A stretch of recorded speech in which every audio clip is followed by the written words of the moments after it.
Friday morning right here on TV47. Thank you so much for always keeping it right here.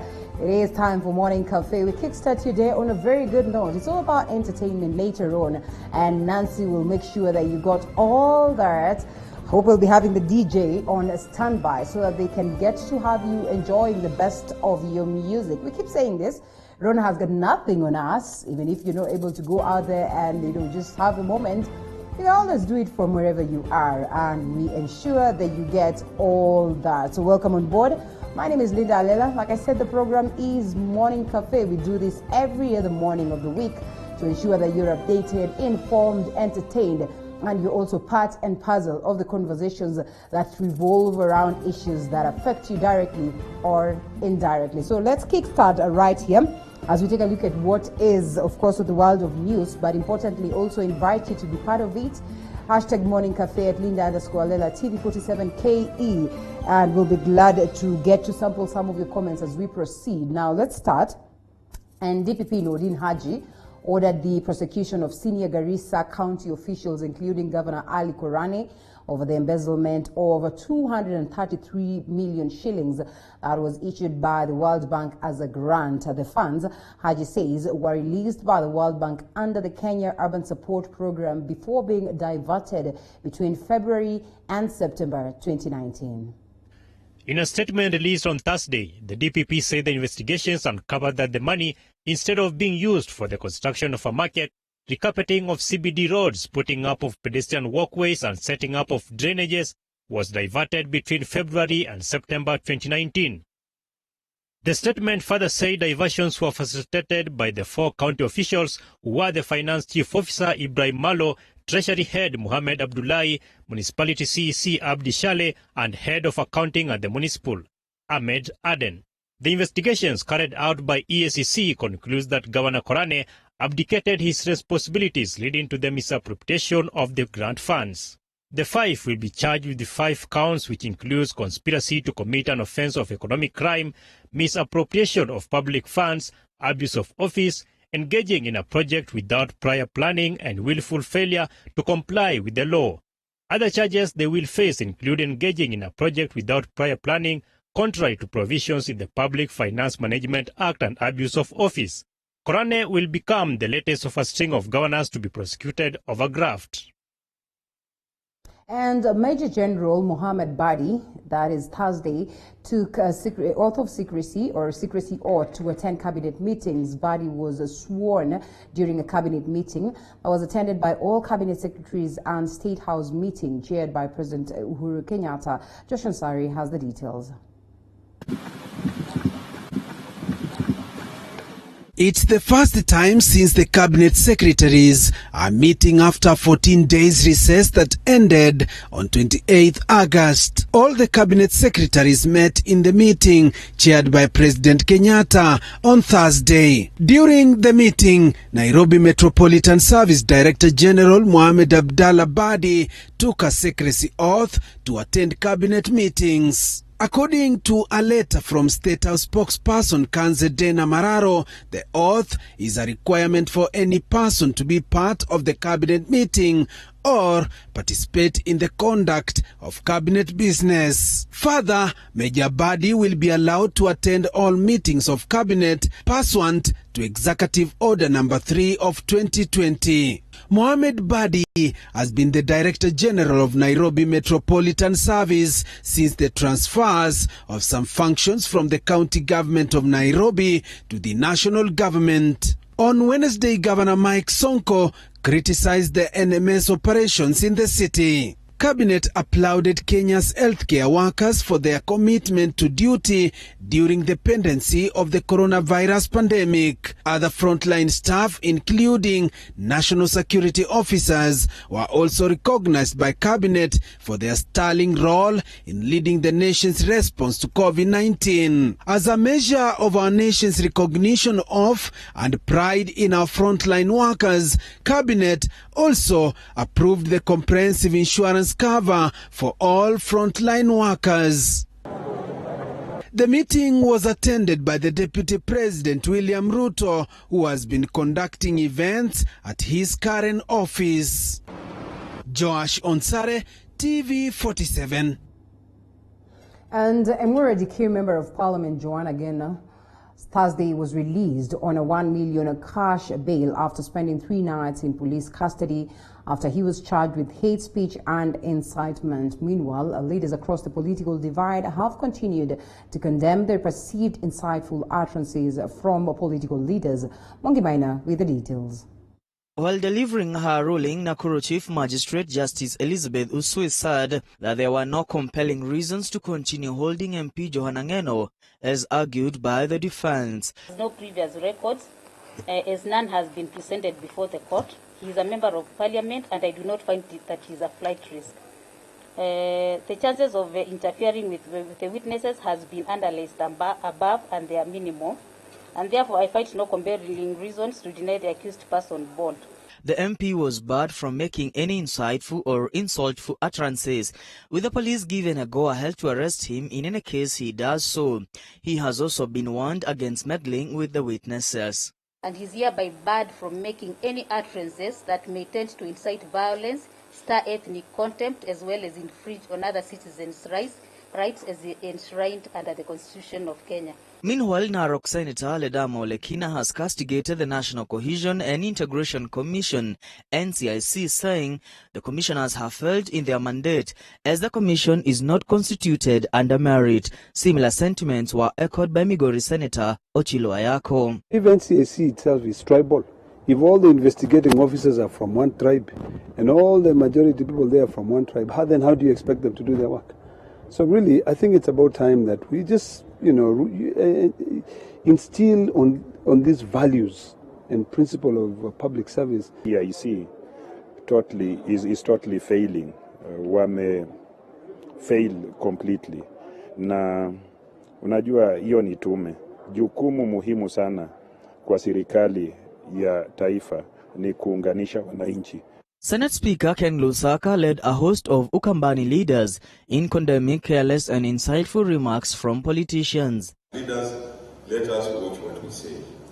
It means a lot to this country. A small thing can make this country go to the dogs. So I really want to appeal to ourselves as leaders that even before you open your mouth to say what you want to say, find out the impact of what you're saying. And shame any person privileged to sit in a position of authority who opens his mouth to insult other leaders, and worse still, to pay people to insult other leaders. That really is a no-no. We should not go there as a country. We must respect one another. Let us have all different and varied political positions. People talk about drums of war being beaten. It starts from those little words. Those words which we utter without caring about the effect. A section of members from Parliament drawn from Ukambani were launching a COVID-19 sensitization song in collaboration with the Kenya Films and Classification Board, KFCB. Mwangi Maina, TV47, Nairobi. Now, Deputy President William Ruto has once again taken issue with the Inspector General of Police, Hilary Mutyambai, of political leaning assignments, asking police officers to deal with the security matters in the country.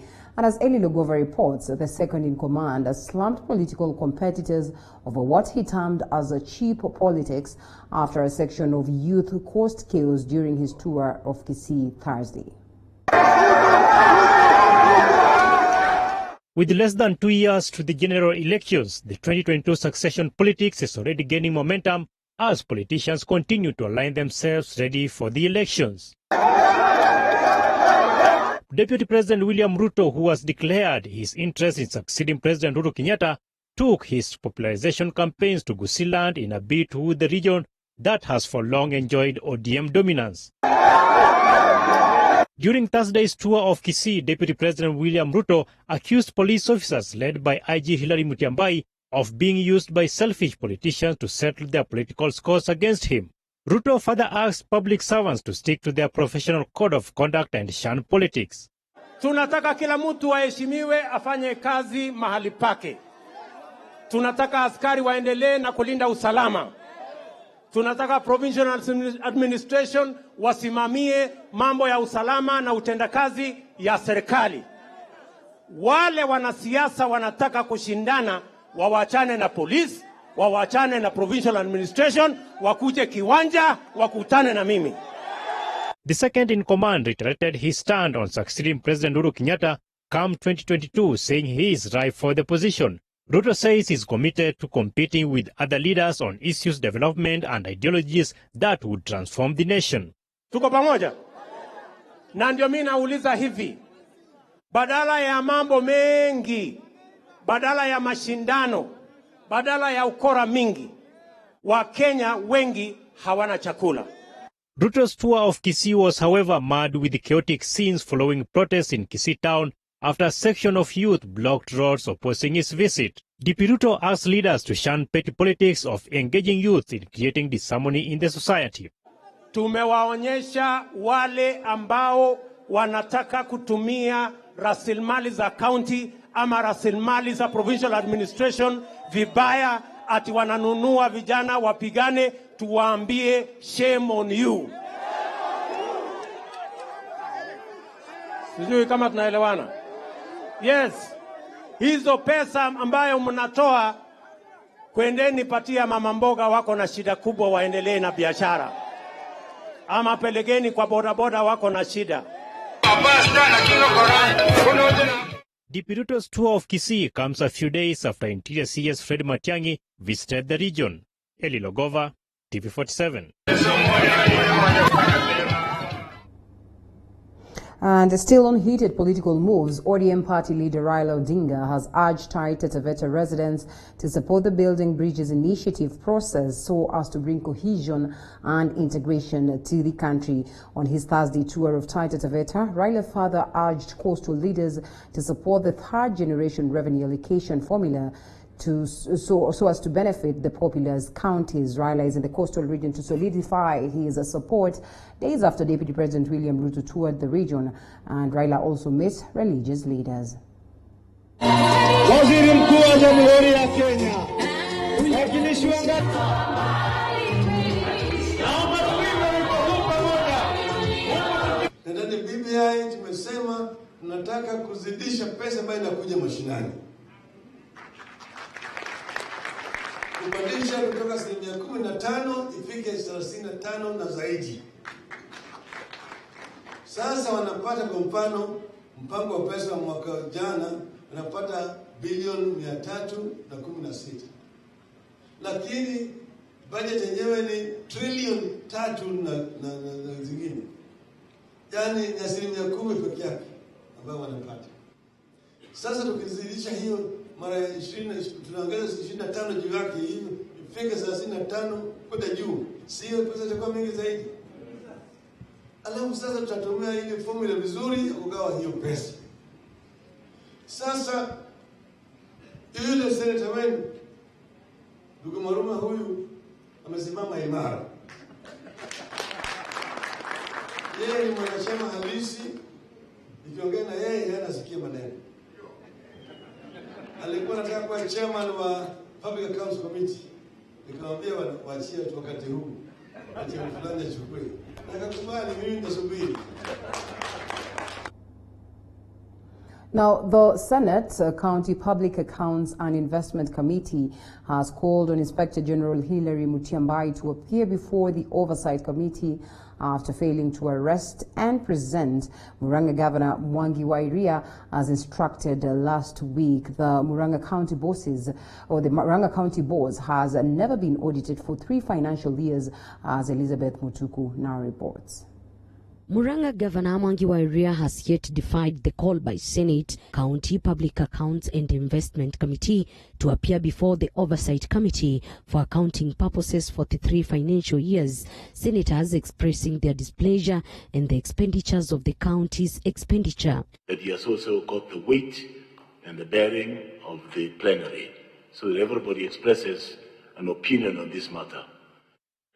We cannot continue this way if we've got to get the devolution flourish. And this is one of the negative elements of devolution. Angry senators say tougher measures have to be taken upon the defiant Murang'a governor for accountability purposes. The committee now wants Inspector General Hilary Mutyambai to appear before it to shed light on why he didn't arrest and present Governor Wairia. The reason why we have the doctrine of separation of powers is so that each house can check each other, but not to stop any other house from operating. I'm also shocked and saddened that the letter was sent by Parliament to the Inspector General, Mr. Hilary Mutyambai, and he ignored the letter. He has not responded to the letter. So, Mr. Chairman, I will be asking that we also summon the Inspector General of Police to appear before this committee to be able to respond as to why he either ignored the letter or why he did not take action in terms of the letter. Because he's a danger to public funds since he cannot account for it. He doesn't want to be accountable. He doesn't want to be oversighted.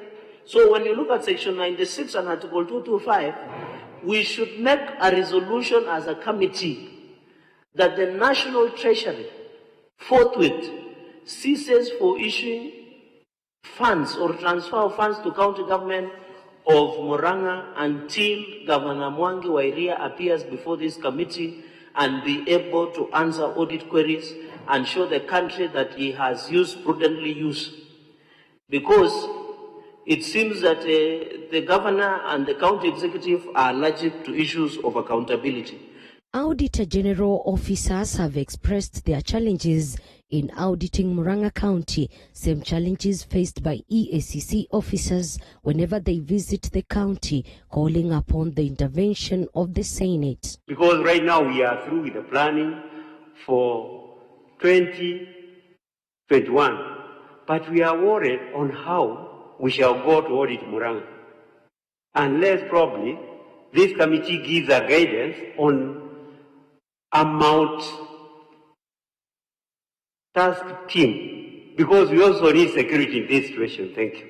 The audit environment on the ground has not been that cordial because sometimes if a team is on the ground and then you want explanation from one of the officers, a minister or CEO, chief officer, and you can't raise them on phone. You call their phones, they don't pick. It goes even for a week that they are not picking. County Public Accounts and Investments Committee says Murang'a County via Governor Wairia has not accounted for their monies for the financial years 2015-2016 and 2016-2017, so as 2017-2018, not forgetting 2018-2019, auditors expressing their dilemma on the coming years. The trend of the reporting that is being seen in the books of accounts, and maybe they can give us better details than we've been able to observe and pick in your personal contact with the county executive. The committee is expected to make a ruling tomorrow on the fate of Governor Wairia. Elizabeth Mutuku, TV47 Nairobi. Recent years have seen a spike in high-profile corruption scandals involving close relatives and associates in what is fast becoming a worrying trend for the country. This is even raising eyebrows within courtrooms, with public figures accused of corruption appearing to drag close relatives, among them parents, spouses, and children, into their graft mess. Our reporter David Muthoka discusses how corruption in the country is increasingly becoming a family affair. When 4 members of one family in Nakuru were charged in connection to the 9 billion shillings National Youth Service scandal, the country stood in awe at how not one, not two, but 4 close relatives, among them a daughter, mother, a brother and a sister, colluded to siphon NYS 59 million shillings. Little did the nation know that a couple of years later, the Ann Ngirita case was preparing the way for what would come later. In recent times, courts have seen an upsurge in corruption cases, where close relatives form a fair share of the accused, a trend that is increasingly disturbing. On Tuesday, close members of Tharaka Nithi Governor Muthomi Njuki's family were among other co-accused, charged with deceptively siphoning 34.9 million shillings from the county accounts.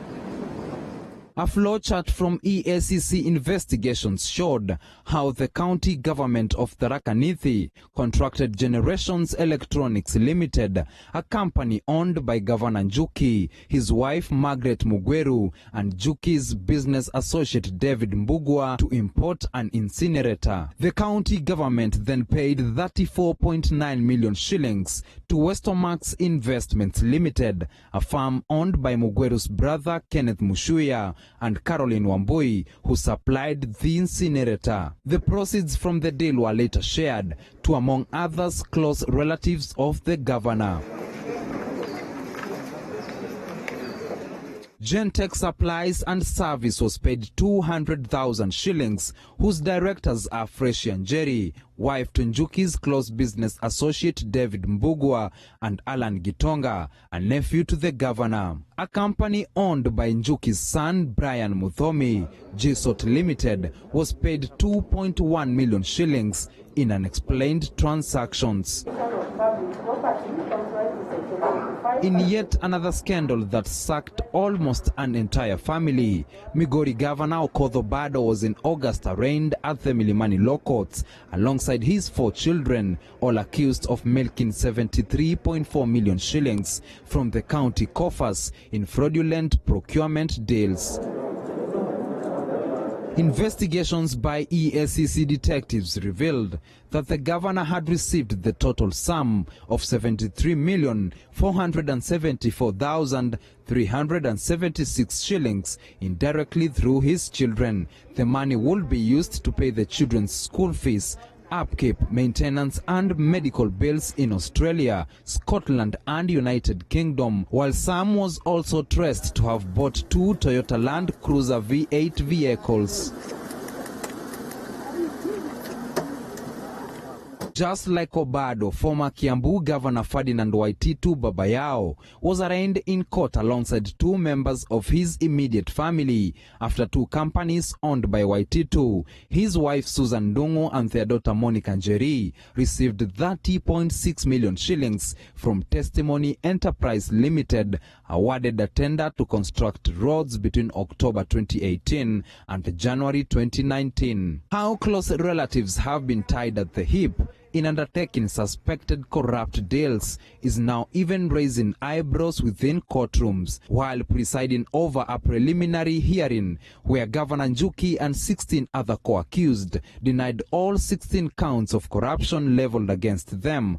Milimani Chief Magistrate Douglas Ogoti, however, noted that some family members might have been kept in the dark as the corrupt dealings drive right beneath their noses. The trend Kenya is adopting, the trend we are seeing, is that persons who hold positions are getting their close families when they are committing crime. Of course, some of those members of the family may not know, but they are getting families to commit crime. But the 2 sides of the same coin remain whether these offenses are either innocent mistakes or willful crimes committed by these family members. David Muthoka, TV47, Nairobi. Thank you, David Muthoka, for that report. And as the world marked World Suicide Prevention Day Thursday, Kenya has been ranked 114 out of 175 countries with the highest suicide cases in the world. This is according to a report by the World Health Organization that has indicated the number of suicides reported in the country rose by 59% between the year 2008 and 2017. Zainab Mohammed with the details. Marking the World Suicide Prevention Day at Madari Hospital on Thursday, Chief Administrative Secretary at the Ministry of Health, Dr. Rashid Aman, has announced a report by the World Health Organization that ranks Kenya at position 114 among 175 countries with the highest suicide rate in the world. Globally, over 800,000 people die due to suicide each year. It is the second leading cause of death for young people aged between 15 and 29 years. The World Population Review ranks Kenya at position 114 among 175 countries with the highest suicide rate. In addition, Kenya's suicide rate is at least 6.5 suicides per 100,000 people.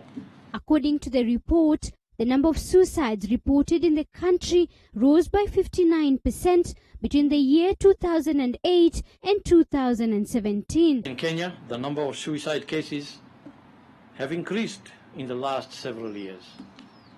A report by the World Health Organization indicated that the number of suicides reported in the country rose by 58% between 2008 and 2017.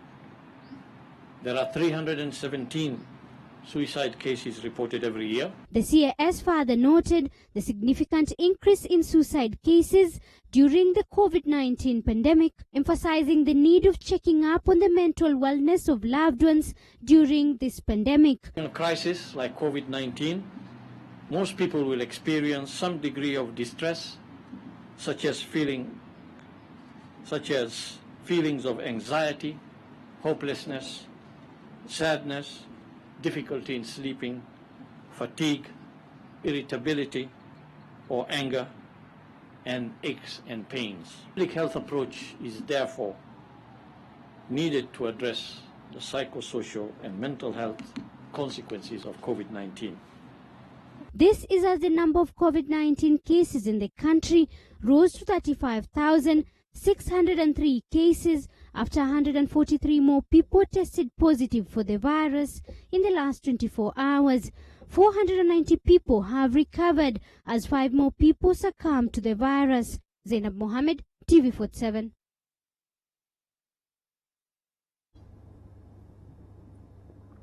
President Uhuru Kenyatta has declined to sign into law the Parliamentary Pensions Amendment Bill that sought to have retired members of Parliament paid a monthly pension of 100,000 shillings, saying the proposed pension payment will result in an annual cost implication of close to 444 million shillings. This comes weeks after the National Assembly passed the bill targeting members of Parliament who retired between 1984 and 2001. Following its passage, I did present the bill for assent to His Excellency the President in accordance with the provisions of the Constitution and our own standing orders. However, in exercise of the powers conferred under Article 115, Clause 1, Paragraph B of the Constitution, His Excellency the President, by way of a memorandum dated 7th of September 2020, has since referred the bill back to the National Assembly for reconsideration. Honourable members, in his memorandum, His Excellency the President has expressed the reservations on Clause 2 of the bill, which sought to amend Section 8 of the Parliamentary Pensions Act, Cap 196, providing for an entitlement for former members of Parliament who served between 1st of July 1984 and 1st of January 2001 to a monthly pension of 100,000 shillings. The proposed pension payment will result in an annual cost implication of about 444 million shillings. Added to this will be the almost certain demand for similar upward review of pension benefits by other retired state and public officers, which is within their rights to demand. The resultant ripple effect is unaffordable and fiscally unsustainable. After months of investigations into the 63 billion shillings managed equipment service scheme, a report by the RUTO committee has established numerous disparities in the procurement of the medical equipment for counties. 3 former CSs and their PSs are on the spot over the saga. Mumbi Chege with the details. The report notes that the Ministry of Health disregarded major provisions as per the Constitution during the procurement of counties' medical equipment in the Managed Equipment Service project. The Ministry of Health undertook blanket allocation of equipment across counties, leading to duplication of equipment. According to the report, county governments were not consulted during the carrying out of the needs assessment exercise in the contravention of Article 6 of the Constitution. The report noted disparities in the status of implementation of the Managed Equipment Service project across counties, which questioned the level of political goodwill. The equipment did not meet specific county needs due to lack of consultative assessment. The Ministry of Health procured specialized equipment for county governments in the absence of an explicit written agreement between the two levels of government. Despite the counties not having received uniform equipment, a standard rate of 95 million shillings, then 200 million shillings was allocated to all 47 counties. Furthermore, when the contract was varied to add 21 beneficiary hospitals, the added costs were equally distributed to all the 47 counties. While some counties exceeded the infrastructure requirements, others had only attained 1% of the infrastructure required. Despite finding out that more than 10 counties did not have even a single specialist, the Ministry of Health went ahead to roll out the MES project. Lack of water, electricity, and ongoing construction also rendered most of the equipment non-operative in some hospitals. According to the report submitted by the Controller of Budget before the committee, the national government budget for leasing of the medical equipments to county governments was 34.7 billion shillings in total, while the allocation stood at 29.1 billion shillings. The share for all the 47 counties amounting to 619.1 billion shillings per county for the financial years 2015-2016, 2016-2017, 2017-2018, 2019-2020. The report observed 4.5 billion shillings was allocated for MES project for financial years 2015-2016, 2016-2017, 2017-2018 respectively, rising to 9.4 billion shillings in 2018-2019 financial year, and then marginally dropping to 6.2 billion shillings in 2019-2020 financial year. The total expenditure for the Managed Equipment Service totaling to 25.9 billion shillings. The Senate Ad Hoc Committee now recommending the Office of the Auditor General to undertake an audit, calling on the EACC to investigate the officials linked to the scandal. In an investigation conducted over 9 months by the Senate Ad Hoc Committee, chaired by Isiolo Senator Fatuma Tom, 3 former cabinet secretaries in the Ministry of Health and public secretaries have been named for being responsible for the omissions and commissions which might have costed Kenyans billions of money. In its report, the committee has named the then cabinet secretaries James Macharia, who is currently the CS Transport and Infrastructure, Cecily Kariuki, who is the CS Water and Sanitation, and Dr. Cleophas Mailu, who is permanent representative to the UN Geneva. The 3 served as cabinet secretaries in the Ministry of Health. Others named are principal secretaries Dr. Nicholas Muraguri, Professor Fred Segor, Julius Korir, and former PS Khadija Kasechun as those who were responsible for acts of omission and commission in the MES deal. Mumbichege, TV 47. And now to the coast, and the LIKONI ferry channel has for years been crucial in the transportation of goods to and from LIKONI. And with the ongoing construction, locals are hopeful for an improved connectivity, as Maria Mocharo now reports. The LIKONI ferry channel has for years been pivotal for the crossing of not only pedestrians but also heavy luggage, facilitating the transportation of goods to and from LIKONI. However, due to lack of proper mechanisms for the crucial service, it has been on the spot from time to time over improper safety measures for the pedestrians. Owing to the increasing number of safety irregularities at the crossing, the government proposed the construction of the LIKONI ferry's pedestrian footbridge that will see pedestrians commute to and from the island safely. We'll have 3 sections.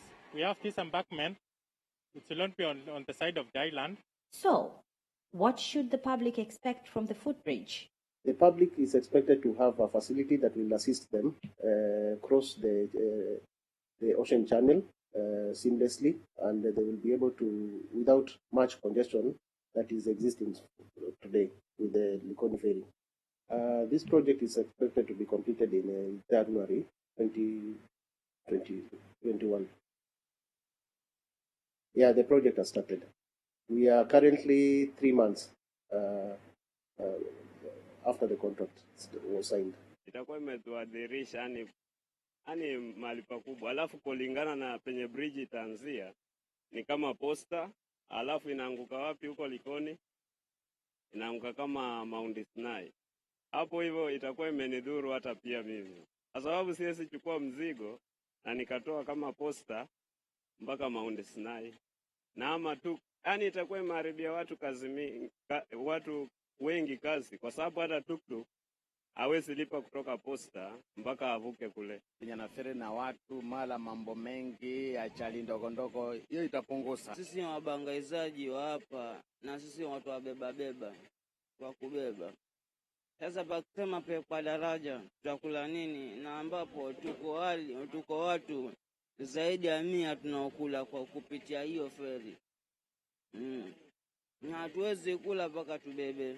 All the people will be having maybe businesses on that side of ferry if they can actually get some space, because we have space on the other side. We're also planning to have some to get some few eateries at the side, where when they are waiting to cross, maybe they can have something. So maybe there's also an opportunity for the young people to take their business. Yes. As you can see, the construction of the LIKONI ferry channel for the pedestrians has already begun and is projected to be completed by 2021 in January. However, the locals are still worried about the businesses that might close and job opportunities that might be robbed by the completion of this bridge. Reporting for TV47 from Mombasa County, I am Mariam Wacharo. Thanks, Mariam. Now, nurses and laboratory technologists attending to COVID-19 patients at Mount Kenya Elgon Hospital Isolation Center in TRANS-NZOIA County have done their tools on grounds of improper working environment and unfair labor practices. Bonface Baraza reports. According to Edward Cherot, the chairman of Kenya National Union of Nurses TRANS-NZOIA branch, all services in this facility have been suspended until the grievances will be addressed. All the services in this isolation center shall remain paralyzed until when the union is able to agree that all the issues that have been affecting our members have been amicably resolved. Tunataka muache kazi.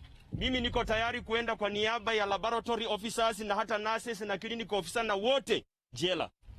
Ni heri hata ukae jela utakula kuliko kukaa Mount Elgon Isolation Center ambapo hakuna chakula. The health workers say their employer has given them a day fare, which has greatly affected service delivery in this isolation facility. We are saying our members have suffered gross abuse. Even the patients, the critical patients we take care of here, do not get food. They have brought food by their relatives from home, and this is called a county isolation center that is coordinated by a county team.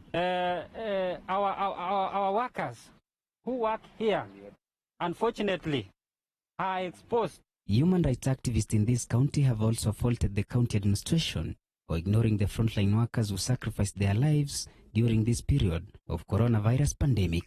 Hata wanajeshi ambao wanaenda kule Somali na kwingineko wanapewa motivation. Hapa wanaenda kutrainiwa chini ya miti na hakuna kitu wanapatiwa. Mtu akiongea kwamba utakufuta, kwamba ukifanya hivi utademote, utapikwa transfer. Hiyo tumefika wapi? Mwisho. Hatuwezi kupali watu kufa hapa na kuhangaishwa kwa sababu ya watu wachache. Tumeongea kwa county government kupitia gavana kwa muda wote, lakini hajaweza kushughulika. Hatuwezi kuweka wafanyikazi katika mahabara bila vifaa vinavyostahilika. TRANS-NZOIA County joins the list of counties whose health workers are on strike because of what county's leadership term as an effect of revenue sharing standoff in the Senate. Bonface Barasa, TV47, TRANS-NZOIA County. Moving on, the Ministry of Education has refuted claims of plans by the government to scale down funding of university students undergoing regular degree programs. Lynette Gidua with the details. Education Chief Administrative Secretary Zach Kinuthia has refuted claims that there are plans by the government to reduce funding of varsity students undertaking regular degree programs. Speaking during a tour at Tetu Vocational Training College, Kinuthia said that contrary to media reports, the ministry is yet to develop such a policy. It's fundamentally clear, minus every doubt, that when you hear there is a proposal, it is simply a proposal. The only thing that the government implements is in an instrument called policy. We don't have such a policy now. Such a policy does not exist in the Ministry of Education, State Department of University and Research Development. He disclosed on concentrating on funding courses such as engineering and medicine and urged students to join vocational training colleges offering pertinent courses. I want to tell the young, the time has come for them to take advantage of the government-provided infrastructure, capitation, resources, and goodwill to acquire technical skills at a highly subsidized price across the country, which was not previous in the former regimes. Lynette Githua, TV47. Well, this declaration was made earlier this week that there are likelihoods that some forces will scrap off, some of these monies, but as you have seen, that report by Lynette speaks contrary. And now urbanization is on the rise in Africa, and attaining food security and nutrition for all will depend on the interventions that transform urban-rural linkages. This was indicated in the Africa Agriculture Status Report that was launched at the African Green Revolution Forum Summit. Diana Iriza reports from Kigali. The report shows that growth of cities in Africa shapes the agricultural environment and agribusiness by influencing patterns of agricultural production and bringing about the rapid expansion of food processing and distribution plants. It is therefore important that we work together to create resilient food systems that will enable us to absorb shocks and bounce back better. We can do that. As Africa, we feel so strongly about this. KISII and the Malabo declarations are testimony to our commitment to agriculture, because we know that agriculture is indeed the surest path to inclusive economic growth. According to the United Nations Food and Agriculture Organization, FAO, 61% of the world population will be living in urban areas by the year 2025. FAO further states that more than half of sub-Saharan Africa SSA population could be living in urban areas by 2015, posing huge challenges for poor towns and cities which already face challenges such as poverty and inequalities. This year's forum does two things. Besides overcoming COVID or being here despite COVID, this year's forum focuses on feeding African cities. Because we do recognize the opportunity that African cities present, we as a continent are the fastest urbanizing continent, which is huge, but we do also recognize that there are challenges why we don't take advantage of that market. Many of those are lack of what experts call wholesale markets, or even when you go to the West, what you see as supermarkets, grocery stores and all that. Lack of those actually means that farmers don't have predictability of markets. The AGRF summit brought together over 2,000 delegates from governments, the civil society, the private sector, research community and development partners. It was held under the theme Feed the Cities, Grow the Continent, leveraging urban food markets to achieve sustainable food systems in Africa. Diana Iriza, Kigali, Rwanda. And away from Kigali, a street children football team recorded a 2-2 draw with former street children who reside at Sikata Children's Home in Bungoma County. The hotly contested match was hosted at Bungoma Airstrip in Bungoma Town, as Micah Gunguna reports. The youth football prowess seems to have grown to an extent of attracting the attention of TRANS-NZOIA FC, which offered to train 3 players a few weeks ago, as the team's coach Baraza Mahanu explains. Yeah, kwa hii timu yangu pia nina vijana wawili watatu wameanza kutrain pale Nzoia FC. We had some little friendlies, you see, and the captain Mof and some of the officials, they came to me and talked to me about he's called Joseph Omuse. And the other guy of my other junior team anaitwa Euro, tunamuita Saimo. They're training at Nzoia. That's a good improvement. At least somebody is seeing we are doing something positive. You see, for a caliber of that club, kuona mtoto kutoka kwa hii team yenye sisi tumeanza chekechea huku, unajua kuna kitu inafanyika positive. His assistant Geoffrey Wanjala says he started coaching the teenagers at tender ages, and due to their commitment, he says they are destined for greatness. Tulianza na vijana kitambo sana, kuanzia chini chekechea pale, tumekuja nao, tumefika mahali penye tumefika hapo. Natamani hata mimi kuna timu litaka na scout, at least wakuja scout vijana juu talent yenye ika kwa hii team ni kubwa sana, sababu kuna vijana wenyewe nataka hata wasicheze na hapa, wacheze timu za nje. Ande kwa mfano hata wacheze Nzoia, wacheze Gor, wacheze ni wadogo lakini wako na akili. The teenagers caregiver Pastor Joseph Mukolwe says he takes pride in the opportunity to host the tournament, which he says is of great importance for the boys, who most of the time are neglected by the society. However, his greatness hurdle, he says, is the society's perception about street children. Na tunaandaa mchuano kama huu ili upate kusaidia wa vijana, kwa sababu kila wakati hawa vijana wa mtaani huwa wanafeel ya kwamba they are rejected in the society, in the community.